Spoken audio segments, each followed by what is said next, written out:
ইসরায়েলের সামরিক ও গোয়েন্দা স্থাপনা লক্ষ্য করে গুরুত্বপূর্ণ 4 শহরে ইরানের শক্তিশালী হামলা। তেহরানে মার্কিন অভিযানের অনুমোদন দিলেন ট্রাম্প।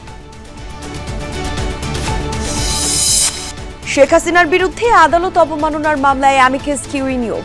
25 জুন সিনিয়র আইনজীবী ওয়াই মশিউজ্জামানের বক্তব্য শুনবেন ট্রাইব্যুনাল স্বপ্রণোদিত হয়ে উনাকে এই মামলায় ট্রাইব্যুনালকে সহায়তা করার জন্য এই আসামিদের পক্ষে এবং ট্রাইব্যুনাল এই আইনের ব্যাখ্যা দেওয়ার জন্য উনাকে অ্যামিকাস কিউরি হিসেবে নিয়োগ করেছেন।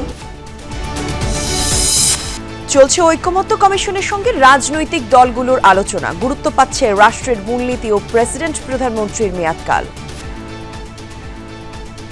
রাষ্ট্রপতির যেহেতু ক্ষমতা বৃদ্ধি ঘটছে, তার এক ধরনের এক্সপ্যান্ডেড একটা বর্ধিত ইলেকটোরেটের কাছে যাওয়া উচিত।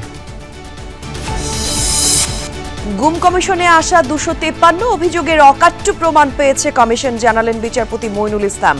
বাকিগুলোর বিষয়ে চলছে তদন্ত। এখনো হাসপাতাল জুড়ে জুলাই যোদ্ধাদের 81 জন। প্রয়োজন না থাকলেও অনেকেই থাকছেন মাসের পর মাস। টানাপোড়েন কাটছে না কর্তৃপক্ষ আহতদের মধ্যে।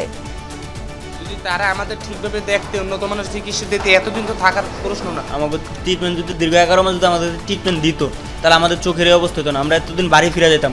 সকলের অবস্থা স্থিতিশীল।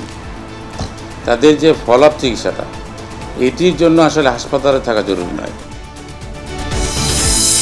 খেলাপি ঋণের 71% শীর্ষ 10 ব্যাংকের। নতুন করে যেন খেলাপি না বাড়ে নিশ্চিতের পরামর্শ বিশ্লেষকদের।